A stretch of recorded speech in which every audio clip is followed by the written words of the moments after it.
बात उन दिनों की है जब मैं यूनिवर्सिटी में पढ़ती थी। रितांजलि मेरे सबसे करीब थी। रितांजलि का पूरा ध्यान पढ़ाई पर रहता था। मैं पढ़ाई में कमजोर थी, इसलिए कुछ ज्यादा ध्यान नहीं देती थी। परीक्षा के समय मैं रितांजलि को हमेशा कहती कि एक रात पहले वह मेरे पास मेरे हॉस्टल में आकर रहे ताकि मुझे उससे पढ़ाई में मदद मिल सके। वो हमेशा ऐसा ही करती थी, मेरे हॉस्टल आकर रहती और मुझे पढ़ाई में पूरा सहयोग करती। रितांजलि के सहयोग के कारण परीक्षा में मेरे नंबर अच्छे आते थे। देखते देखते 3rd सेमेस्टर के परीक्षा के कार्यक्रम आ गए। परीक्षा का रूटीन ऐसा था कि परीक्षा के बीच में क्रिसमस की छुट्टियां पड़ रही थी। मैं 2 पेपर का एग्जाम देकर छुट्टियों में घर चली गई। छुट्टियां पूरे 1 हफ्ते के लिए थी, इसलिए मैं बचे हुए एग्जाम की तैयारी घर पर ही कर रही थी। इस बीच रितांजलि से सिर्फ एक बार बात हुई थी।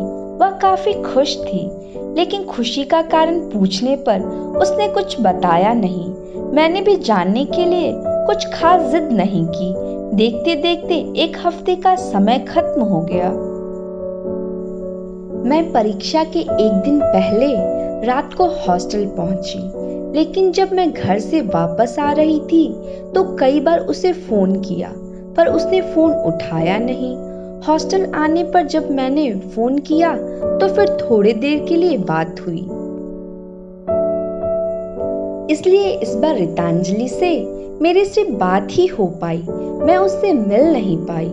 परीक्षा केंद्र पर मैं 1:30 बजे पहुंची। वहां पहुंचते ही मैंने रितांजलि को ढूंढना शुरू किया। परीक्षा केंद्र पर मोबाइल ले जाना मना था, इसलिए मैं मोबाइल रूम पर ही छोड़कर आई थी। परीक्षा 2 बजे से शुरू थी। अब 2 बजने में कुछ ही मिनट शेष रह गए थे। रितांजलि लेकिन अभी तक आई नहीं थी। परीक्षा कक्ष में मैं बार बार रितांजलि की सीट की ओर देखती रही। जैसे तैसे मैंने पेपर लिखा। आधे घंटे पहले कॉपी जमा कर रितांजलि के घर पहुंची।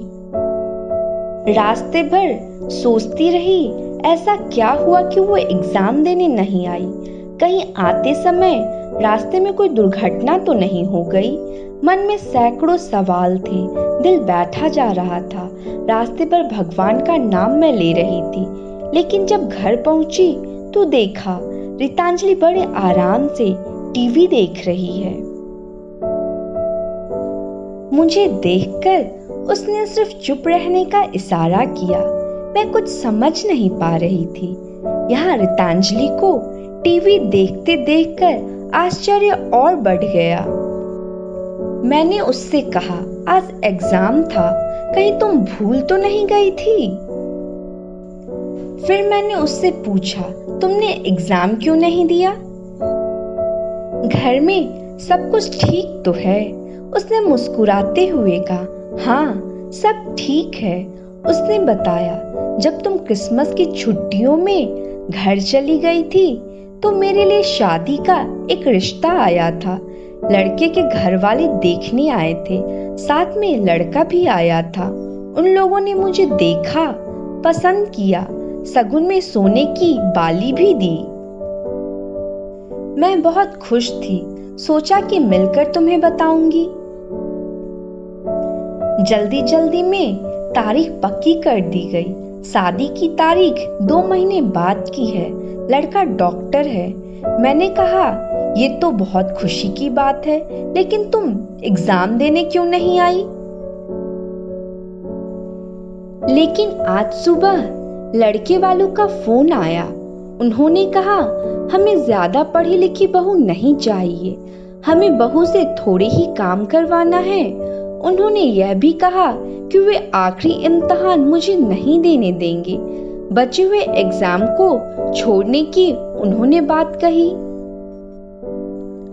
पापा मम्मी ने कहा, इतना अच्छा रिश्ता है, अगर एग्जाम नहीं दोगी तो रिश्ता रह जाएगा, वरना रिश्ता टूट जाएगा, बड़ी बदनामी होगी रिश्ता टूटने से। मैं निशब्द उसे देखती रही। मेरे कुछ कहने से पहले उसकी आंखों से झरझर आंसू बह रहे थे।